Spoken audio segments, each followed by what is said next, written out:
എന്റെ അഭിപ്രായത്തിൽ മദ്യം തന്നെ മാന്യനാണ്. ഇതുവരെയും ഒരു ചീത്തപ്പേര് അവന്റെ ജീവിതത്തിൽ വന്നിട്ടില്ല. ഓഫീസിൽ ഇനി തിരക്കിയാൽ അറിയാം അവിടെ വല്ലതും സംഭവിച്ചിട്ടുണ്ടോ എന്നറിയാം. പക്ഷെ അവിടെയും ചീറ്റാണ് കൊടുത്തേക്കുന്നത്. ഈ കെട്ടിടത്തിന്റെ 2ാം നിലയിൽ ഒരു വയോധികയെ ആക്രമിച്ച് സ്വർണം മുഴുവൻ കവർന്ന് ഒരു കള്ളൻ കടന്നു കളഞ്ഞിരിക്കുന്നു. ആ കള്ളനെക്കുറിച്ചാണ് പരിസരവാസിയായ ഈ ജ്യേഷ്ഠൻ നമ്മളോട് സംസാരിക്കുന്നത്. ഇദ്ദേഹത്തിന് അറിയുന്നയാളാണ്. 60 വയസ്സുവരെ യാതൊരു കുറ്റകൃത്യവും ചെയ്യാതിരുന്നയാളാണ്. ഇപ്പോൾ എന്തുപറ്റി എന്ന് ആർക്കും അറിയില്ല. എന്റെ അഭിപ്രായത്തിൽ മദ്യം തന്നെ. ഇവന്റെ മുമ്പ് കയറി മുകളിൽ സ്റ്റെപ്പ് കയറി പോകുന്നതും മീൻ വാങ്ങാൻ ഇറങ്ങി വരുന്നതും മീനും മലക്കറി എല്ലാം വാങ്ങാൻ ഇറങ്ങി വരും കയറി പോകും. അത് ഇവര് തമ്മിൽ ഡെയിലി കണ്ടുകൊണ്ടിരിക്കുന്ന ഒരു സ്ഥലം തന്നെ. ഒരു 50 സെന്റിമീറ്റർ വ്യത്യാസത്താണ് മുകളിൽ പോണത്. ഇവിടെയാണ് ഒരൊറ്റ ദിവസം കൊണ്ട് കള്ളനായി മാറിയ മധു വർക്ക് ചെയ്തിരുന്ന സ്ഥലം. അറിയാനുള്ള ആളാണ്, നമ്മൾ വേണ്ടപ്പെട്ട ആളാണ്, നമ്മളുമായിട്ട് ബന്ധമുള്ള ആളാണ്. എന്ന് ഡെയിലി ഞങ്ങൾ കളിച്ചു വളർന്ന ഒരു സ്ഥലത്തുള്ള ഒരാളാണ്. പുള്ളി അത്രക്കാരനല്ല. എന്ത് സംഭവിച്ചു പോയെന്ന് ഒന്നും അറിയാൻ പറ്റുന്നില്ല.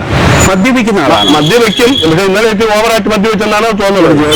ഇത് ഹെൽത്തിൽ ജോലി ഉണ്ടായിരുന്നു. വാളണ്ടിയർ റിട്ടയർമെന്റ് വാങ്ങി ഇപ്പൊ ഈ ചായ വെളികുളയിലെ ഒരു കടയിലാണ് ചായ അടിച്ചുകൊണ്ടുള്ളത്. ഇപ്പൊ ഇവിടെ ഒരു 8 മാസത്തിനകത്ത് ഈ സംഭവം നടന്നതിന്റെ മുകളിൽ താഴെ ഈ കടയിൽ ചായ അടിച്ചുകൊണ്ടിരുന്നു. ഇന്നലെ കട തുറന്നില്ല. ഈ സംഭവം എങ്ങനെയായിരുന്നു? ഇദ്ദേഹം എന്തായാലും കേസൊന്നും മുമ്പിൽ നിലവിലില്ല, പുള്ളിയുടെ എതിരില്ല. ഇല്ല. അവസാന നിമിഷം ഏകദേശം 1.5 പവന്റെ, നമ്മൾ കേട്ടത് ശരിയാണെങ്കിൽ 1.5 പവന്റെ മാല കവരാൻ വേണ്ടി വയോധികയുടെ അടുത്ത് ചെന്നെന്നും അതും പിൻവശത്തൂടെ പോയെന്നൊക്കെയാണ് പറയുന്നത്. ഇന്നലെ 1:30ക്കും 2:30ക്കും ഇടയ്ക്കുള്ള ആ 1 മണിക്കൂറിൽ മധു നടന്നു പോയത് ഇതുവഴിയാണ് എന്ന് പറഞ്ഞ് ആ ജ്യേഷ്ഠൻ എനിക്ക് വഴി കാണിച്ചു തന്നു. നമുക്കങ്ങോട്ട് പോയില്ലെങ്കിലും കുഴപ്പമില്ല എന്ന് ഞാൻ പറഞ്ഞപ്പോൾ അദ്ദേഹം പറഞ്ഞു, ഇവിടെ തെളിവെടുപ്പൊക്കെ കഴിഞ്ഞു, ഇനി പോകുന്നതിൽ തെറ്റില്ല. ഈ CCTVയിൽ പതിഞ്ഞ ദൃശ്യമാണ് വാർത്താമാധ്യമങ്ങളിലൂടെ നമ്മളെല്ലാം കണ്ടത്. മധു ഓരം ചേർന്ന് ഇതുവഴി നടന്നു പോകുന്നത്. മധു നടന്നു പോകുമ്പോൾ കാലുകൾ ഉലയുന്നതായൊന്നും ആ വിഷ്വൽസിലില്ല കേട്ടോ. നന്നായി മദ്യപിക്കാതെ മാന്യനായ മധു ഇന്നലെ കുറ്റവാളിയാകാൻ തീരുമാനിച്ചത് എങ്ങനെയെന്നറിയില്ല. മദ്യം തന്നെയാണ് എല്ലാത്തിനും കാരണം. ഇതുവഴി സാധാരണ ആരും പോകുന്നതല്ല. മധുവിന് ഒരു ലക്ഷ്യമേ ഉള്ളൂ, ആ വയോധികയുടെ കഴുത്തി കിടക്കുന്ന മാല കട്ടെടുക്കണം.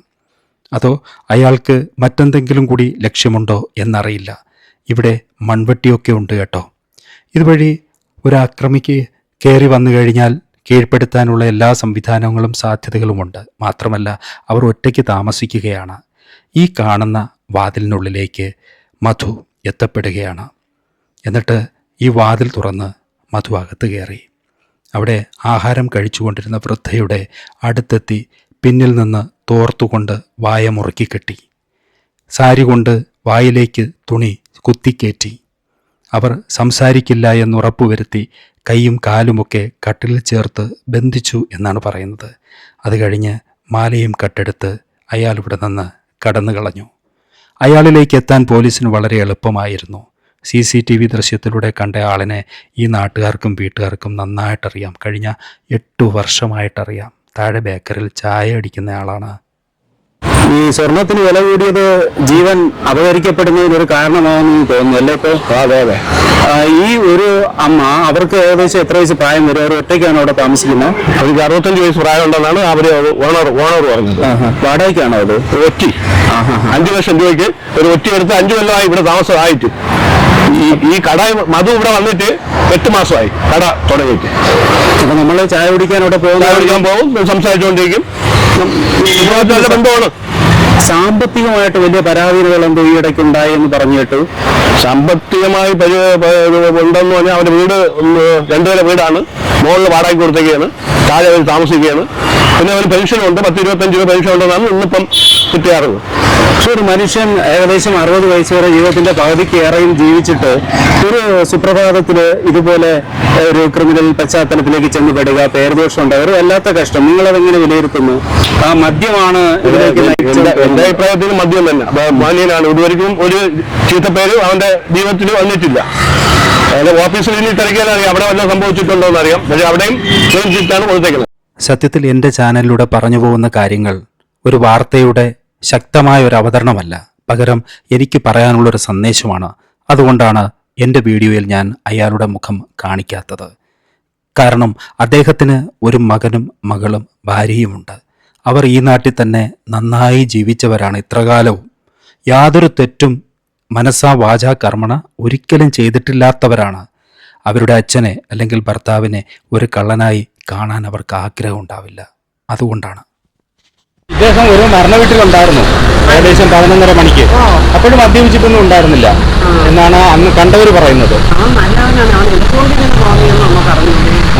ഇദ്ദേഹം ഇവിടെ ഇവരുമായിട്ട് സഹകരിച്ച് എന്തെങ്കിലുമൊക്കെ വല്ല പണമിടപാടോ എന്തെങ്കിലുമുള്ള സൂചനയുണ്ടോ? ഇവർ പരിചയക്കാരായിരുന്നോ? അറിയില്ല. പരസ്പരം മിണ്ടുന്നവര്, പൈസ അങ്ങോട്ടും ഇങ്ങോട്ടും കൊടുക്കുന്നവര്. തൊട്ട് താഴെയല്ലേ? ആ, ബേക്കറിൽ നിൽക്കുന്നു. അപ്പൊ അങ്ങനെ എന്തെങ്കിലും ബന്ധം തങ്ങളിൽ ഉണ്ടായിരുന്നോ എന്നറിയില്ല. കഴുത്തില് മാല കണ്ട് കാത്തിരുന്നതാണോ തട്ടിയെടുക്കാൻ? കഴുത്തില് മാലയിട്ട് എന്നും കാണുന്ന ഒരാളെ ആ മാല തട്ടിയെടുക്കണം എന്നൊരാഗ്രഹം പണ്ട് ഉദിച്ചതാണോ എന്നറിയില്ല. 8 മാസം മുമ്പ്. ആ, ഇവിടെ എത്ര താമസക്കാരുണ്ട് ഇതില്? 3 ഫാമിലി. ആ, ഒറ്റയ്ക്ക് താമസിക്കുന്ന ഇവർ മാത്രം? ആ, ഓക്കെ. നമ്മൾ പുറത്ത് സംസാരിക്കുന്ന സമയത്ത് ഇവർ രണ്ടുപേരും പരിചയക്കാരാണ് എന്ന് ഒരാൾ താഴെ വെച്ച് പറഞ്ഞായിരുന്നു. അതുകൊണ്ടാണ് ചോദിച്ചത്. അങ്ങനെ ഇവർ തങ്ങളിൽ എന്തെങ്കിലും പരിചയമുള്ളതായിട്ട് അറിയാമോ എന്ന് ചോദിച്ചത്. അറിയില്ല. ഇവിടെ കടയിൽ ചായ അടിക്കാൻ നിൽക്കുന്നില്ല. ഇവർ തമ്മിൽ സംസാരിക്കുന്നത് ഞാൻ ഇന്നുവരെ കണ്ടിട്ടില്ല. അയാൾ ഇവിടെ വരുന്നതും കണ്ടിട്ടില്ല, വരാറുമില്ല. അല്ല, മോളിലൊക്കെ കയറി തയ്യക്കടയിലൊക്കെ വരും. അവിടോട്ട് പോകണം ഞാൻ കണ്ടിട്ടില്ല. തയ്യക്കടയിൽ വരും, പക്ഷെ അത് കഴിഞ്ഞല്ലേ തയ്യക്കടയിൽ വരാൻ പറ്റുള്ളൂ. പിന്നിലൂടെ വന്നു കഴിഞ്ഞാൽ. അല്ല, ഇതുവഴി ഇവിടെ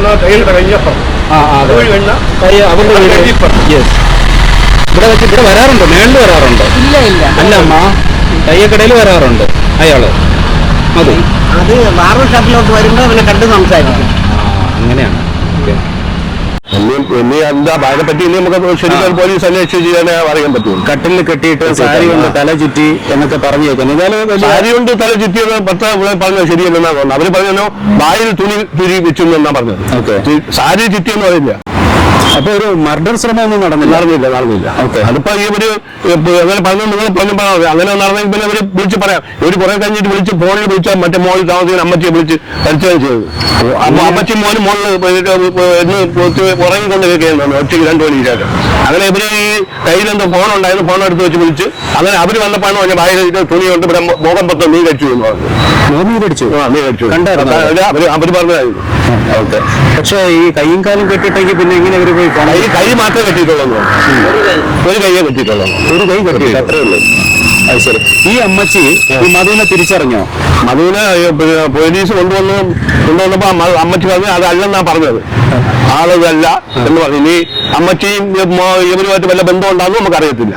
അതല്ല, ഇദ്ദേഹം ഹെൽമെറ്റ് എന്തോ ഹെൽമെറ്റ് വെച്ചിരുന്നു. സ്വാഭാവികമായിട്ട് തൊട്ടടുത്ത് എന്നും കാണുന്ന ഒരാളാണ് നടത്തിയിരിക്കുന്നത്. അപ്പൊ ഹെൽമെറ്റ് വെച്ചാൽ കൂടി അറിയാൻ കഴിയും. അമ്മച്ചിക്കറിയാം, നമ്മൾ ഡെയിലി കാണുന്നവരല്ലേ. അതെ. ഡെയിലി കാണുന്നവർ ഹെൽമെറ്റ് വെച്ചാലും അറിയാൻ പറ്റും.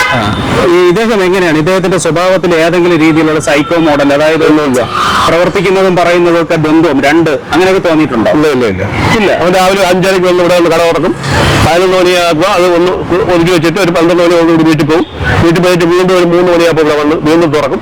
വീണ്ടും ഒരു 7 മണിയോടുകൂടി അത് ക്ലോസ് ആവും. മക്കളൊക്കെ ഉള്ള മക്കൾ ഒരു മോള് ഗൾഫിലാണ്. മോൻ പോസ്റ്റ് ഓഫീസിൽ ജോലി ചെയ്യും.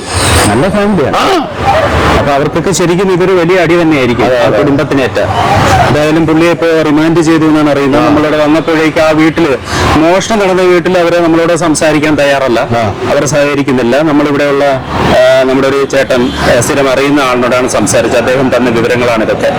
പോലീസ് അയാളെയും കൂട്ടി അവിടെ വന്ന് അമ്മച്ചിയോട് ചോദിച്ചപ്പോൾ ഇയാളാണോ എന്നറിയില്ല എന്ന് പറഞ്ഞത് എന്തുകൊണ്ടാണ് എന്ന് മനസ്സിലാവുന്നില്ല. മദ്യലഹരിയിൽ ചെയ്തു പോയ ഒരു കയ്യബദ്ധമായിരിക്കും എന്നതുകൊണ്ടാണോ അമ്മച്ചി ഇയാളെ അറിയില്ല എന്ന് പറഞ്ഞത്? നമുക്കറിയില്ല. എങ്കിലും മദ്യം വരുത്തുന്ന വിന ചെറുതല്ല. കുറെ ദിവസമായി നോക്കി വെച്ചിട്ട് ഇവരിൽ നിന്നത് തട്ടിപ്പറിക്കാനുള്ള ശ്രമം നടത്തിയതാണോ? അതിനെ പറ്റിയൊന്നും പറയാനില്ല. ഈ കുറ്റകൃത്യം നടന്ന സ്ഥലത്തിൻ്റെ ഏകദേശം 250 മീറ്റർ മാത്രം ദൂരെയാണ് ഈ പറയുന്ന മധുവിൻ്റെ വീട്. നമ്മൾ ആ സ്ഥലത്തേക്ക് പോയി. ആ വീട്ടുകാരെ എന്തെങ്കിലും കണ്ട് സമാധാനിപ്പിക്കാൻ നമുക്ക് കഴിയുമായിരുന്നില്ല. കുറ്റകൃത്യത്തെ വെള്ളപൂശുന്നതല്ല. മദ്യം കുടിച്ചിട്ട് ഇങ്ങനെ ഒരു സ്വർണ്ണ കവർച്ച ചെയ്യണമെന്ന് അയാളെ തോന്നിപ്പിച്ച ആ നിമിഷമുണ്ടല്ലോ, ആ നിമിഷം ഇന്നലെ ഉണ്ടാവാതിരുന്നെങ്കിൽ, ഇന്നലത്തെ ഒരു ദിവസമേ കലണ്ടറിൽ ഇല്ലാതിരുന്നുവെങ്കിൽ എന്ന് പ്രാർത്ഥിക്കുന്ന ഒരു കുടുംബമാണ് അവരുടേത്. അങ്ങനെ വളരെ മാന്യമായി ജീവിക്കുന്നവരെ പോലും ഇതുപോലെ മാരണങ്ങൾ ഉണ്ടാക്കി ജീവിതത്തെ ആടി ഉലപ്പിച്ച് ഒരു തുഴവഞ്ചി വെള്ളത്തിൽ മുങ്ങി മറിയുന്നത് പോലെ ശ്വാസം മുട്ടിപ്പോകുന്ന, അടുത്തൊരു നിമിഷം എങ്ങനെ ജീവിക്കണം എന്നുപോലും ഭയന്നു പോകുന്ന ഒരവസ്ഥയിലേക്ക് കുടുംബങ്ങളെ കൊണ്ടെത്തിക്കുന്ന ഈ മാരക വിപത്തിനെതിരെ ചിന്തിക്കുവാൻ ജനങ്ങൾക്ക് മാത്രമേ കഴിയൂ. നമുക്കിത് വേണ്ട എന്ന് ചിന്തിക്കാൻ മാത്രമേ കഴിയൂ. സ്നേഹപൂർവം സാഫ്രോൺ ഫാക്ട്സ്.